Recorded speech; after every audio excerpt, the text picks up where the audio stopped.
நிகழ்தகவு. கையில் சூட்கேஸுடன் நீண்ட நேரமாக சுற்றித் திரிந்த 2 பெண்கள். சூட்கேஸில் இருந்து வழிந்த ரத்தத்தை பார்த்து அதிர்ந்து போன மக்கள். பெண்ணின் சடலத்தை 3 துண்டுகளாக வெட்டி சூட்கேஸில் அடைக்கப்பட்டிருந்த பயங்கரம். செல்லமாக வளர்த்த எங்கள் வீட்டு நாய் இறந்து விட்டதாக கபட நாடகம். சூட்கேஸில் சடலமாக இருந்த பெண் யார்? தாயும் மகளும் கையும் களவுமாக போலீசில் சிக்கியது எப்படி? கொலையின் பின்னணி என்ன?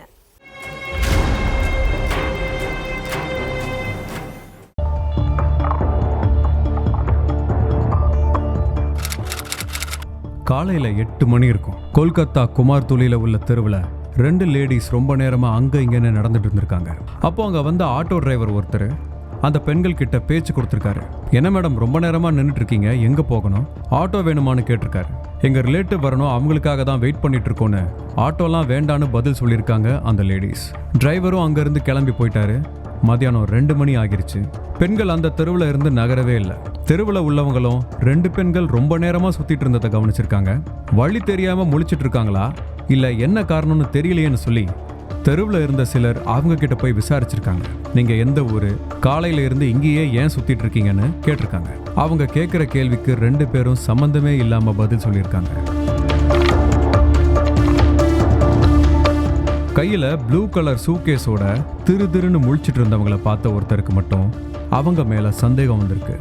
அந்த நேரத்துல பெண்கள் வச்சிருந்த சூட்கேஸ்ல இருந்து ரத்தம் வழிகிறத பார்த்து பதறி போனவரு அந்த பெண்கள் கிட்ட பேச்சு கொடுத்துட்டு இருந்த இன்னொருத்தரை தனியா அழைச்சிட்டு போய் ரத்தம் வழிகிறத பத்தி சொல்லியிருக்காரு. அதை பார்த்ததும் பதட்டமானவங்க பெண்கள் கிட்ட போய் சூட்கேஸ்ல என்ன இருக்கு திறந்து காட்டுங்கன்னு சொல்லியிருக்காங்க. அந்த சூட்கேஸை நாங்க ஏன் திறந்து காட்டணும், அதுல எங்களோட திங்ஸ் எல்லாம் இருக்குன்னு சொல்லி சத்தம் போட்டிருக்காங்க.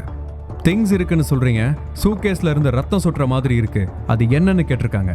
சைலண்டாவே இருந்த பெண்கள், நாங்க செல்லமா வளர்த்த நாய் இறந்து போயிடுச்சு, அதை அப்புறப்படுத்த தான் இங்க வந்திருக்கோன்னு கதை விட்டுருக்காங்க. பெண்களோட பேச்சில் ஒருவித பயத்தையும் பதட்டத்தையும் பார்த்தவங்க உடனே போலீஸ்க்கு தகவல் கொடுத்துருக்காங்க. அதுக்கப்புறம் அங்கே வந்த காவலர்கள் 2 பெண்கள் கிட்டையும் விசாரணை பண்ணியிருக்காங்க. யாருமா நீங்க, எதுக்காக ரொம்ப நேரமாக இங்கே சுற்றிட்டு இருக்கீங்க, சூட்கேஸில் என்ன வச்சிருக்கீங்க அப்படின்னு கேட்டிருக்காங்க. அப்போ முன்னுக்கு பின் முரணா பதில் சொன்ன பெண்கள் மேலே போலீஸ்க்கு சந்தேகம் எழுந்திருக்கு. அடுத்து அவங்களோட சூட்கேஸை வாங்கி ஓப்பன் பண்ணி பார்த்த காவலர்களும் அங்கே இருந்தவங்களும் அதிர்ச்சியில் உறைஞ்சு போயிருக்காங்க. அந்த சூட்கேஸ்ல ஒரு பெண்ணோட தலை, கை, கால்னு தனித்தனியா வெட்டப்பட்டு அடைச்சு வைக்கப்பட்டிருந்துச்சு. அடுத்து 2 பேரையும் ஸ்டேஷனுக்கு அழைச்சிட்டு போய் விசாரணை நடத்திருக்காங்க. அதுலதான் பல திடுக்கிடும் தகவல்கள்லாம் தெரிய வந்திருக்கு. அசாமை சேர்ந்த ஃபால்குனி கோஷ் தன்னோட கணவர் கூட ஏற்பட்ட கருத்து வேறுபாட்டால தாய் ஆர்த்தி கோஷ் வீட்டில் வாழ்ந்திருக்காங்க. அந்த சமயத்துல ஃபால்குனி மாமனாரோட 55 வயசான சகோதரி சுமிதா கோஷும் தன்னோட கணவரை பிரிஞ்சு ஃபால்குனி கூட தங்கியிருக்காங்க. ஃபால்குனிக்கும் சுமிதாவுக்கும் அடிக்கடி சண்டை ஏற்பட்டிருக்கு. நீங்க எங்க குடும்பத்துக்குள்ள வந்ததுக்கு அப்புறம் தான் ஒன்னா சந்தோஷமா இருந்த எல்லாரும் பிரிஞ்சு போயிட்டோன்னு சொல்லிட்டே இருந்திருக்காங்க. ஏதோ கோவத்துல பேசுறாங்கன்னு ஃபால்குனியும் சைலண்டா இருந்திருக்காங்க. ஆனா சம்பவம் நடந்த அன்னைக்கு சுமிதா ஃபால்குனிய பேசக்கூடாத வார்த்தையெல்லாம் சொல்லி திட்டிருக்காங்க. பொறுத்து போன ஃபால்குனி ஒரு கட்டத்துல ஆத்திரம் அடைஞ்சு சுமிதாவை பதிலுக்கு சத்தம் போட்டிருக்காங்க. மாமனாரோட தங்கச்சின்னு கூட பார்க்காம என்கிட்டயே குரலை வசதி பேசுறியான்னு கேட்டு ஃபால்குனிய கன்னத்திலே அடிச்சிருக்காங்க சுமிதா.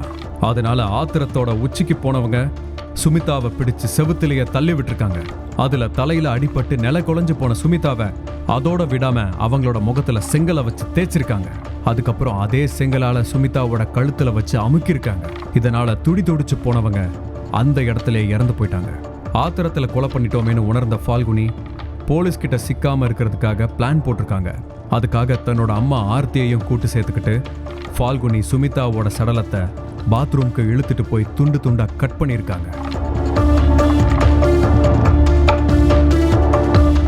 தலை, கை, கால்னு வெட்டப்பட்ட உடல் பாகங்களை கங்கை நதியில வீசுறதுக்கும் திட்டம் போட்டிருக்காங்க.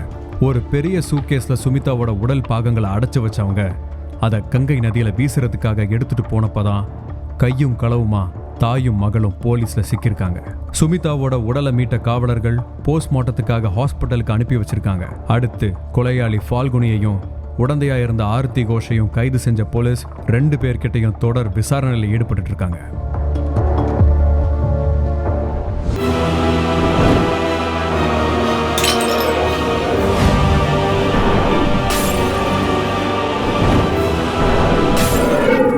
நிகழ்தகவு.